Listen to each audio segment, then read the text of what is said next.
Hi, folks. This is Don Meissner with the North Country Fishing Report.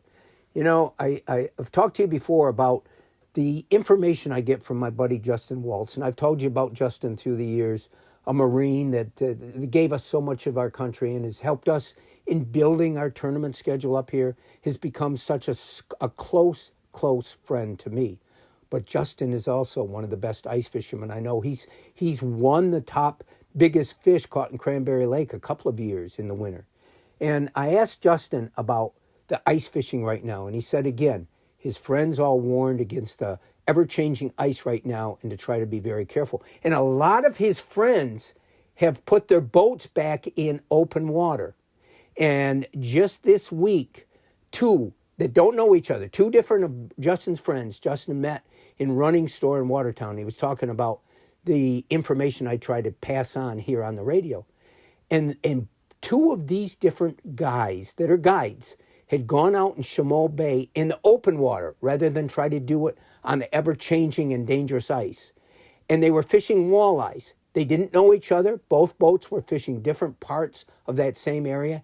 And both boats, they had three people in each boat, and all three people limited out on walleyes in double-digit poundage.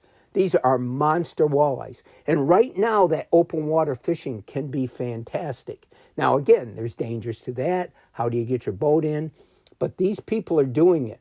And the one thing Justin wanted me to pass on is that your boat registration runs out January 1st. So if you forgot to renew it, you got to renew it if you're going to put your boat out there.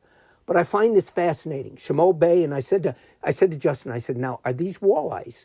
Are these part of a migrational pattern that walleyes take? And we've talked about how walleyes can travel a long way in their traveling circuitry during the year.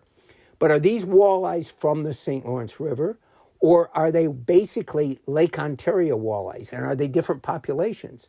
And he feels that there's sort of a stable Lake Ontario population that comes in and out of Chameau Bay into the sands at different times. But Chameau Bay is a phenomenal place.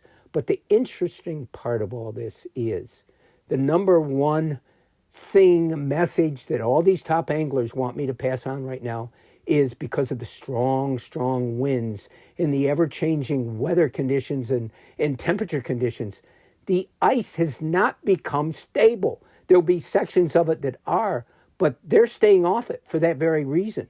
And so as an alternative, there still are places where there's great open water fishing. And in the case of Chameau Bay, there's some monster walleyes in there. Until next time, folks, this is Don Meissner with the North Country Fishing Report.